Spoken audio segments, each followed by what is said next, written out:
If Bedlam football was a New York Stock Exchange, the Cowboys would be running with the Bulls and the Bears would be mauling the Sooners. From the News OK studios in Oklahoma City, I'm Mike Sherman, and you're watching The Press Row. My guests are columnist John Rohde, Barry Trammell, and Jenny Carlson, and we're talking about great expectations. Jenny, the expectations for Oklahoma State and Oklahoma took dramatic turns last Saturday. The Cowboys win over Georgia, put them on the cover of Sports Illustrated and the top 5 in the AP poll. Is this a BCS contender? I firmly believe so. Yes, absolutely. Oklahoma State, everybody knows their schedule sets up great. 8 home games this year. Obviously, they're not going to be able to go on cruise control and be a BCS contender. If they go on cruise control this week, they'll probably be 1-1 after the Houston game. But if they play like they played Saturday throughout the season, whether it's against Texas or Oklahoma, I think that they can win every game on their schedule. I think they're going to be right there at the end of the year. They can't go on cruise control, though, John. That's the biggest thing right now. They just cannot think we've got this made. Oh, that's 100% right. And Houston can score points in a hurry. And, everybody's thinking Texas already, and I guess that'd be a 7-0 scenario. If they just take care of business, Barry, and we thought this going in, it solidified it even more on Saturday. If they just take care of business, Barry, they'd be favored in every game until Texas. Well, and the answer to the original question is obviously. I mean, if you're number 5 before September 10th, you're a BCS contender. What happened Saturday, not only did Oklahoma State produce and show that it's a top-flight team, some interesting things happened with its future schedule. One of its home schedule got a little tougher, but the toughest game on the road, Oklahoma, seemed to get a little easier. Who knows what will happen with Bradford, but all of a sudden that game doesn't look as insurmountable as it did before last Saturday. On the other hand, Missouri looks like it's going to be another load. They come to Stillwater on October 17th.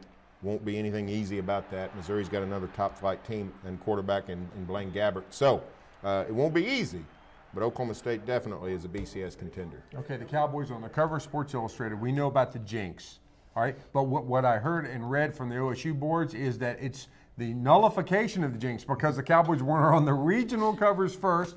The second cover of Sports Illustrated, that nullifies the jinx. 2 negatives make a positive. That's one way to look at it. On the other hand, does the regional count? Does the regional count? Okay. It's a gray area. It's a gray area. A cover is a cover.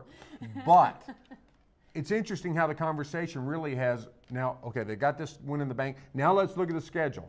Okay, you start looking at this Missouri, at Baylor, Texas and Stillwater, and all the focus goes there, and yet there's this small matter of a game Saturday against Houston. John, does this have trap written all over it? If OSU had lost, it would have had trap because it could have made a negative into a double negative real fast. They would have, and that would have erased a positive on the cover. I was told there'd be no math. Stop. No, I think it would have been a trap game had they lost to Georgia because then it really could have started to tumble. But after that win and the fact they didn't look, according to Gundy, they didn't look good in 2/3 of their game, offense and special teams. Now they're just building on it. I don't think it's a trap game at all. Yeah, I think if they would have played a perfect game and beat Georgia the way that they played, it'd be real easy to sort of saunter into Saturday and fall into a trap. But yeah, offensively, they were okay. I mean, that's all. With an offense that can really be fantastic and dynamic, they really got okay performances from Zach Robinson, from Kendall Hunter, from Des Bryant. I mean, if those guys can play the fabulous style of offense that we think they're capable of, I mean, this team, it could have won by 3 or 4 touchdowns easily against Georgia if the offense is on target, but they were a little off, so they've got something to prove on Saturday against Houston. I think it is a trap game for reasons that really the players can't control, and that's the euphoria going on in Stillwater. Gundy talked about the atmosphere leading up to the Georgia game, but coming out of the Georgia game, it was a party atmosphere, and that's continued on through this week with the Sports Illustrated cover, with the poll out, and OSU up to 5. So, I mean, those guys will have to guard against it. Now, if they're able to guard against it, then no, it's not a trap game. But to me, it's the definition of a trap game. So I think that's something they definitely need to take care of business on this week. There's that saying, act like you've been here before. Well, OSU hadn't been here very frequently, the top 5. So that is an interesting point you bring up. Can they handle all this attention? A subject Barry is writing about in our pregame package for Saturday's football game. Now on to the Sooners. The Sooners lost to BYU, and the loss of Sam Bradford for at least 2 to 4 weeks really left Bradford's Heisman hopes in shambles. What did it do to the Sooners' BCS hopes, Barry? Well, it's one of the strangest results ever for this reason.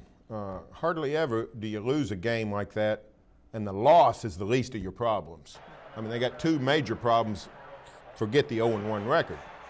One's the injuries, Gresham out, Bradford sidelined for a while, and 2, how they played, for crying out loud. Even if Tress Way had made that field goal somehow and they win 16-14, you walk away saying, this team's not very good right now. They're not playing. There are too many penalties, too many mistakes. They're not cohesive at all. So to me, just getting lined up playing clean football is way more important than worrying about the BCS and worry about that later. Right now, just try to run a play without a false start. They can make themselves a BCS contender, but they've got to look a lot more short term. I agree with Barry 100%. I mean, they have a game against Idaho State this week that I think they could win with their JV if there was such a thing at OU now. But yeah, I mean maybe that's what we're saying. I don't know. But next week Tulsa comes to town. That's a whole different game. I mean, Tulsa's a team that when the season began, you thought, W for the Sooners, no doubt. Now, that game looms a little bit larger. So I think that they've got a lot to worry about short term. They really have to think 1 week at a time. Coaches love to say that all the time. But really, for this team, it is absolutely true. So let me get this straight. They lose to BYU, a team they're favored by 3 touchdowns against. They lose the Heisman winner. They lose an All-American tight end. And you want to know, how about our BCS chances? Hey, that's only in Norman America right, are they thinking this way. Good Lord. She's right, 1 week at a time. If they move up 1 spot each week, that's 13 spots. They're number 2. They're in. Okay, but Barry, you do raise this question. If you're going to lose like that. It's the perfect loss. If you're going to have a loss, you could not design a better defeat. Yeah. Week 1, which means gives you the most time to recover. You're going to lose early. Lost to a good team. People really won't punish you much for losing to Brigham Young. If you lose to somebody else, if you lose to William and Mary. Yeah, William and Mary or Richmond or whoever, Appalachian State. So they really won't punish OU for that too much. And 3, you lost without your quarterback substantially. So, I mean, you could not draw up a better defeat. So the defeat itself is not the problem. It's the way this team played. Okay, that's all for this edition of the Press Row, but you can say we're the best coverage team anywhere, every day at News OK, and every morning in the Oklahoman.